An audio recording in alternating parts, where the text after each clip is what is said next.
Ferme les yeux et approche la ligne invisible qui te retient. Tu la connais bien. Elle s'appelle « Et si j'échoue ?» Elle parle fort le soir et chuchote au matin. Aujourd'hui, tu vas apprendre à franchir ce seuil avec Dieu. Avant d'aller plus loin, pense à t'abonner si ce message t'aide. Laisse un j'aime et partage à quelqu'un figé par la peur. Écris en commentaire « Je franchis un seuil avec Dieu, dès aujourd'hui ». Ton pas public inspirera un autre cœur à se lever. Écoute cette parole qui installe le décor intérieur. Dieu ne t'a pas donné un esprit de timidité, mais de force, d'amour et de sagesse. C'est 2 Timothée chapitre 1 verset 7. La peur n'est pas ta nature en Christ, c'est un brouillard passager. Ta vraie respiration, c'est la force aimante et la sagesse paisible. Regarde la peur comme une alarme, non comme un verdict. Elle signale un territoire à conquérir avec Dieu. Elle crie danger alors qu'il y a souvent défi. Tu n'as pas à la nier, tu as à la conduire auprès du berger. La Bible répète une clé simple et tenace. Fortifie-toi et prends courage, car l'Éternel, ton Dieu, est avec toi. C'est Josué chapitre 1 verset 9. Le courage, ici, n'est pas un tempérament héroïque. C'est une relation consciente, Dieu avec toi, maintenant. Fais une distinction qui libère. Il existe une peur protectrice, qui évite le précipice. Et une peur paralysante, qui enferme les talents dans la terre. La première s'intègre à la sagesse. La seconde se rend au Christ. Commence par nommer ta peur précise, pas un nuage général. J'ai peur de me tromper devant ma famille.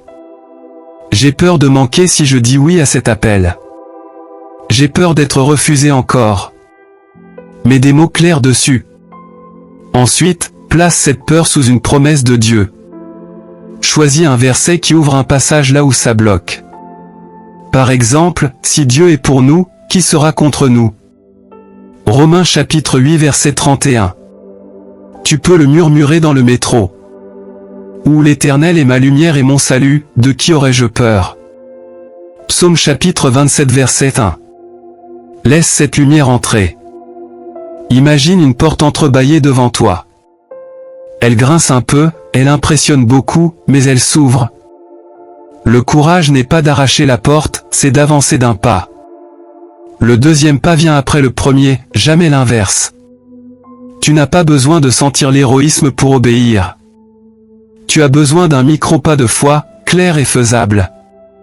Le ciel s'en sert pour diluer la peur et stabiliser la paix. La foi aime les pas concrets, pas les vœux vaporisés. Quel est ce micro-pas pour toi aujourd'hui? Envoyer ce message. Ouvrir ce dossier. Demander ce rendez-vous. Ranger ce coin qui crie plus tard. Écrire 3 lignes de vision.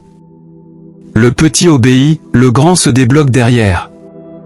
Souviens-toi, la peur grossit quand tu la nourris de scénarios. Elle diminue quand tu la regardes avec Jésus, puis tu avances. Fixe les yeux sur la présence, pas sur la tempête. La main du Seigneur tient ton poignet plus fort que le vent. Tu vas rééduquer ton dialogue intérieur, sans violence, avec constance. Quand la voix du « tu ne peux pas » se réveille, réponds calmement. Je ne marche pas seul, Dieu est avec moi maintenant. Puis pose le micro-pas. C'est ainsi que la confiance s'enracine. Je te propose une courte déclaration pour respirer courage. En Jésus, je reçois un esprit de force et de sagesse. Je ne suis pas mené par la peur, je suis conduit par Dieu. Je fais aujourd'hui un pas de foi, simple et obéissant. Tu n'as pas raté ta chance.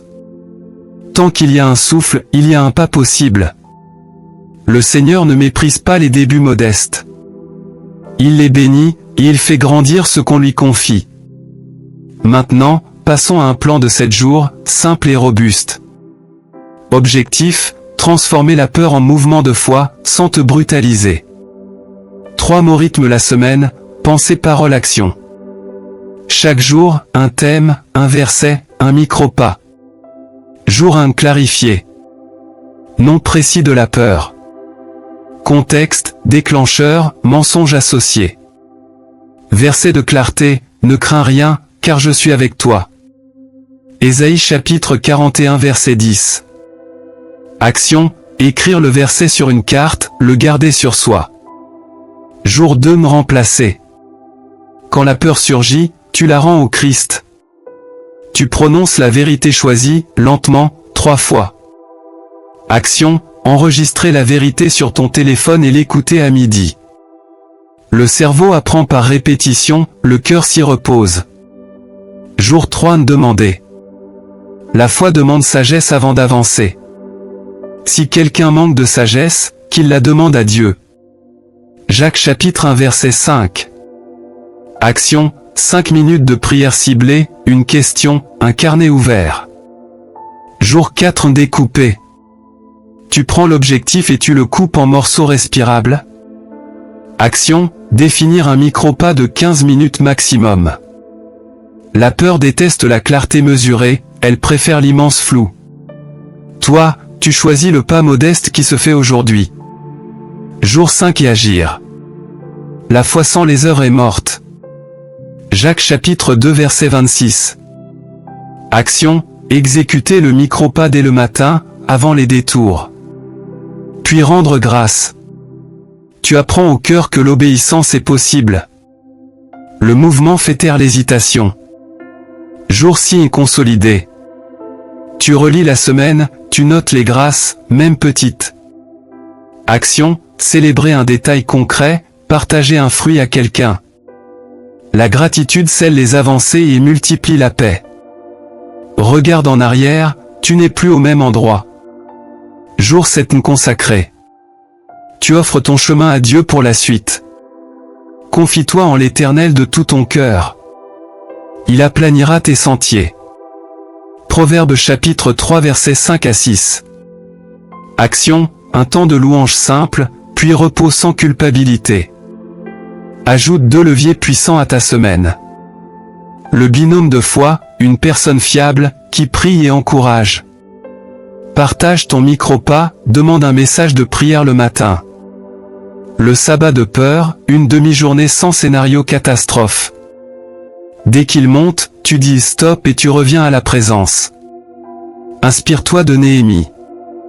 Avant d'agir, il a prié brièvement, puis il a parlé au roi. Néhémie chapitre 2 versets 4 à 5. Un souffle, une prière, une action ajustée. C'est souvent la séquence qui ouvre les portes que Dieu prépare. Quand une résistance revient, n'interprète pas tout en échec. Parfois, c'est juste un muscle qui se renforce sous effort. Répète la séquence, reprends un micro-pas, réinstalle la paix. Le courage grandit comme on monte un escalier, marche après marche. Tu peux aussi bâtir une boîte anti-peur, très concrète. Une carte verset, une liste de micro-pas, un témoignage écrit. Une photo qui rappelle une victoire, un objet qui t'apaise. Quand l'anxiété pousse, ouvre la boîte, revis la fidélité de Dieu. Maintenant, laissons place à la prière et à la bénédiction, naturellement. Seigneur, voici cette vie qui se tient au seuil. Tu connais la peur précise, le scénario qui serre la poitrine.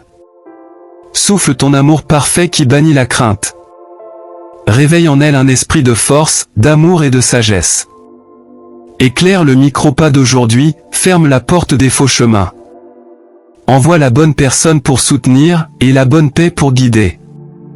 Que le oui prononcé en ta présence ouvre un passage simple et sûr.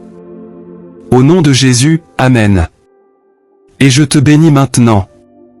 Que le Seigneur te rende courage humble et constant.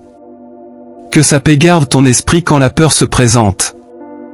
Que chaque pas de foi attire faveur, clarté et douceur autour de toi.